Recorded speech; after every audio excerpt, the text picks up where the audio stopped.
There will be minor spoilers for the show Oz in this review. This video will serve as a recommendation, but also as a warning that Oz is way different than what you probably expect out of an HBO crime drama. I have to use some things in the plot as examples, but don't want to give too much away in case you haven't seen it. So I just finished watching Oz for the first time, and it has become one of my favorite shows.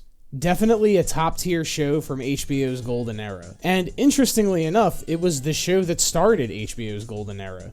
It debuted before The Sopranos. It was the first of those full-length, hour-long, no-commercial break episodic shows. And Oz is good TV. Absolutely great TV.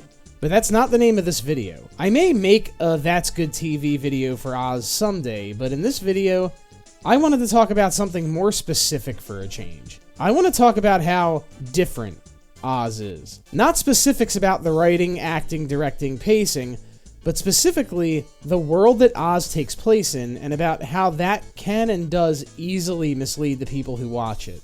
You see, there's plenty of people who don't like Oz, and even though it is now one of my favorites, I understand why. The reason is that most people go into Oz thinking it's going to be this ultra-realistic version of prison life. They go in thinking it's going to be The Wire, but in prison. It is not. I'm not exaggerating when I say this. Oz has more in common with Super Jail than it does with The Wire. Aside from the cast, half of the cast of The Wire was actually on Oz first, but very little of Oz is realistic. Yes, it has prison gangs, Solitary, the warden and the staff, the guards, there is murder, and, grape. YouTube doesn't like the real word, so I'm gonna say grape. Actually, grape sounds too close, and I don't want this site to glitch out and demonetize me for that, so from now on, I will be referring to it as banana. But everything else in this show is very unrealistic. Oz takes place in an alternate reality America. In this version of America, everyone winds up at the same prison. Oz is a state prison, though we never find out which state it is, and nearly all of the inmates are from the same city based on flashbacks of their crimes, and we never find out which city it is. Oz is meant to take place anywhere, but numerous times the relative of an inmate winds up in Oz, or someone who the inmate knew on the outside, or someone who had a beef with an inmate. And yes, I'm aware people can do time with people they knew from before, but our prison system is enormous. There is no state in America that only has one state prison. The justice system does separate people. There is one character on this show who, by the time the show ends, his whole family basically lives in the prison with him. His brother, parents, he could have Thanksgiving dinner by the end of the show. There's another character who murders an extremely important inmate and gets sent to Oz, and there is no way in real life that this guy would get sent to the same prison as the guy he killed, where all of the guy's angry friends are waiting for him. That would not ever happen. Hell, there's even an exceptionally large connection in the private lives of the inmates and the staff on the outside. Like, there's an inmate who knows who murdered a staff member's husband, an inmate who knows who bananaed a staff member's daughter. It's nuts. The justice system in Oz moves at the speed of light. People get arrested, charged, tried, and convicted, all in the span of a day. In real life, criminal cases do not move this fast. The average time it takes for a felony case to go to trial is 270 days. On Oz, you wake up in the morning and commit a crime, you're in Oz by sunset. The way the death penalty works in Oz is strange.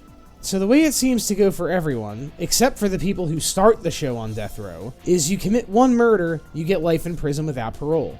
You commit a second murder in prison, you get the death penalty. It's like this weird unspoken second strike rule, and it is a rule. This happens to multiple characters. Oh, also, numerous characters on this show are found guilty of second-degree murder or manslaughter when they were shown committing very clear-cut first-degree murder. So I guess these guys can afford Johnny Cochran-tier lawyers. Emerald City itself would never, ever, ever be allowed to persist. So M City is the wing of the prison that most of the show takes place in, and it's run by the unit manager, McManus. McManus is the main villain of Oz. He is not anywhere near the most evil character on Oz, trust me. Oz is filled to the brim with disgusting evil. But his incompetence and insecurity cause massive amounts of pain and suffering that would not have happened if M City did not exist. And although many of the people on the show certainly deserve those things, this doesn't bode well for what he's trying to accomplish. The murder rate in M City over the course of this show is, on average, probably like 3 people a week. People do get murdered in prison, but not that frequently. M-City would be shut down in a month if this was happening. According to McManus, M-City is an experimental wing of the prison where all sorts of people who are in for different crimes, members of different gangs, all walks of life, are forced to live and socialize in close quarters. And there's no experiment. It is never stated what the actual experiment of Emerald City is. It's clear McManus wants to focus on rehabilitation, but nothing about M-City increases the rate of rehabilitation any more than any other part of the prison. It's just like the rest of the prison, just with an open-air interior. Every inmate who goes to M-City gets the same spiel from the guards. You will keep your rooms and your persons clean. You will get regular exercise. You will attend classes. You will work in one of the prison factories. So it's prison? It's exactly like the rest of prison. Then they also add, there is no fighting, no fucking, no drugs. Which is completely false. Every one of those things happens in copious amounts in M-City, especially the drugs. So now that we've established that M-City is no different than the rest of the prison, can someone please explain to me what this fucking experiment is? Because even if it is just McManus's hubris, he never states exactly what it is he's trying to do, even just to himself. It's no different than any other wing of the prison. In real life, this wing would get shut down or McManus would get replaced more than once. I'm serious. 3 murders a week? Was that the experiment to see if you could increase the murder rate in the prison by 1,000%?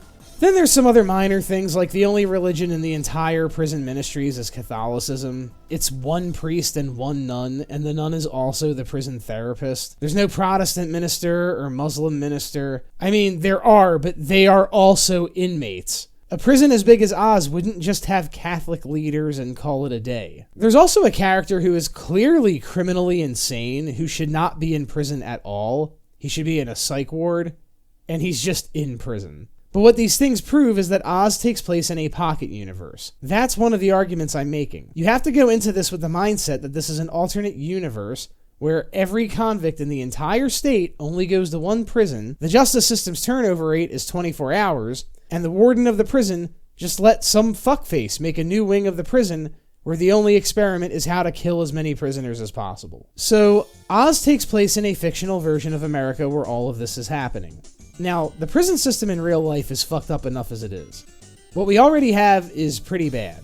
But the show is not an accurate portrayal of that.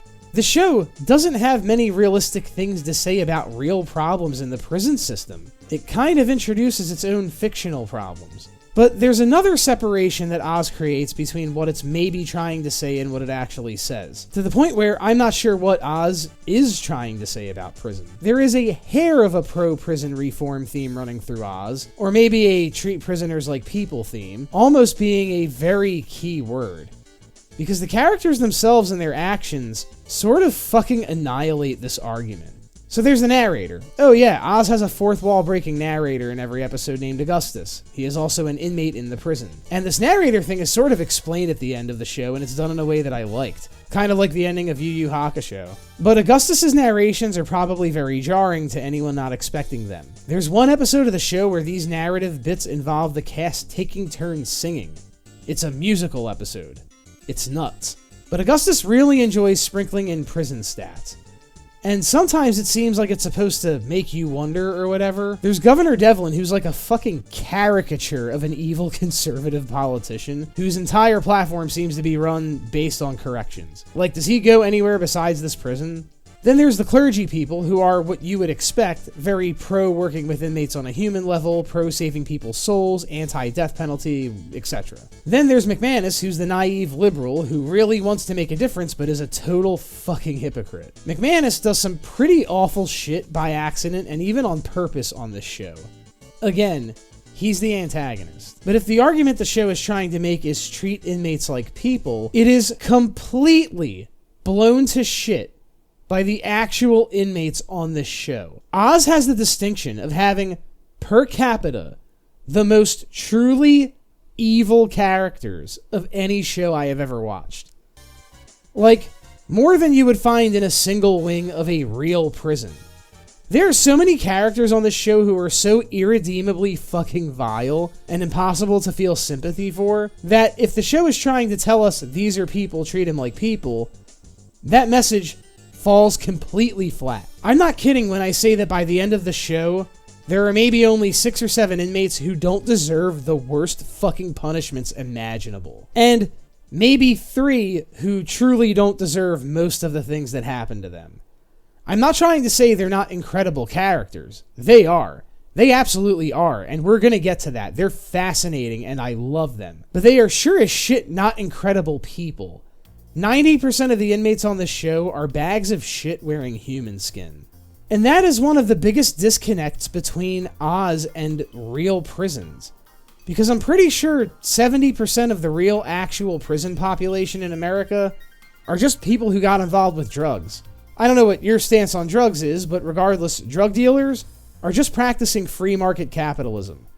They're selling drugs to people who are making a conscious choice to buy the drugs. There's no victim here except the person making an autonomous choice. Then another maybe like 20% are in for some form of stealing, like theft or breaking and entering, maybe even some armed robbery, which isn't the best, but you know. If you had made most of the inmates that kind of criminal, a down-on-his-luck guy who made a couple bad choices, that would have definitely increased my sympathy. Or even an innocent person convicted of a crime they didn't commit, which, and I'm not joking, does not exist on Oz. In 6 seasons of Oz, there is not a single inmate who was wrongfully found guilty or framed for a crime, a person you would think would exist on a realistic show about prison, you know, statistically. But there isn't one. It's funny because one of the inmates, Kareem Saeed, who is easily one of the least evil characters on the entire show, keeps calling out the justice system and the prison system, saying he wants to destroy it brick by hypocritical brick, how the justice system fucked over most of the people in it, etc. But the series never shows us that. The series shows us the crimes committed by almost every inmate, even minor characters who disappear after 1 episode. And none of these guys, even the least bad among them, were fucked over by the system. They're all guilty. And all but a handful of inmates on this show are despicably evil, beyond rehabilitation, and deserving of the worst punishments available. So the argument of treat these guys like people, if that was the argument the show was trying to make, was completely lost on me. Most of these guys deserve to be treated like bugs. It is hard to pull off a story that successfully explains every viewpoint that it's trying to show you. The Wire is probably the gold standard of this type of storytelling. The Wire successfully exposed problems that plague the way inner cities are run, and shows how they trickle down and affect the most vulnerable people in society, but at the same time, holds the criminals on the show personally accountable for their actions. That's hard to pull off, and if that's what Oz was trying to do, it failed. So why do I still love Oz? And why do I think you should still watch it? Remember how I said the characters were fascinating? They are. I've been discussing what Oz is not. Here's what Oz is. Oz is an incredible character study that successfully deals with things like the human condition and the struggle to seek redemption. There are people on this show who committed not as bad crimes who you do want to watch succeed in the oppressive face of the evil they have to deal with daily. There are people on the show who are truly bad, and it's interesting to see into their private lives and what makes them tick. Each of these characters has a journey. Some journeys are cut short. Some last the entire show. The writing isn't realistic, but it is good writing. I couldn't wait to see what would happen next, and the entire show kept me hooked from beginning to end no matter how ridiculous it got. Not to mention that there is a strange, perfect, season-to-season flow in Oz that makes it feel less like it's different seasons and more like the entire show is one solid unit that tells a nearly full story. Oz is not realistic in the sense that it is an accurate portrayal of an American prison. If that's what you're looking for, you will not find it here. But this show was so much fun to watch, and that was real.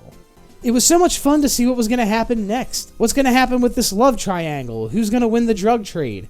How's O'Reilly going to kill this new guy? Will Kareem ever actually make a difference? Will McManus finally get fucking fired? Give Oz a chance and find out. Oh, and one more thing, totally unrelated. If looking at dicks bothers you, you're not going to like Oz. I'm serious. There's so much penis on this show. Like, some you'd expect, like when they're in the shower or whatever, but a lot of the time it's what I like to call surprise penis when you're not expecting it. You're just watching the show, and all of a sudden, whoa, surprise penis. Folks, thanks so much for watching. For those of you who did watch Oz, what were your thoughts? Agree or disagree with anything I said? Let me know and stay tuned. Soon, I'll be doing an Oz Evil tier list. Like, subscribe, Patreon in the description.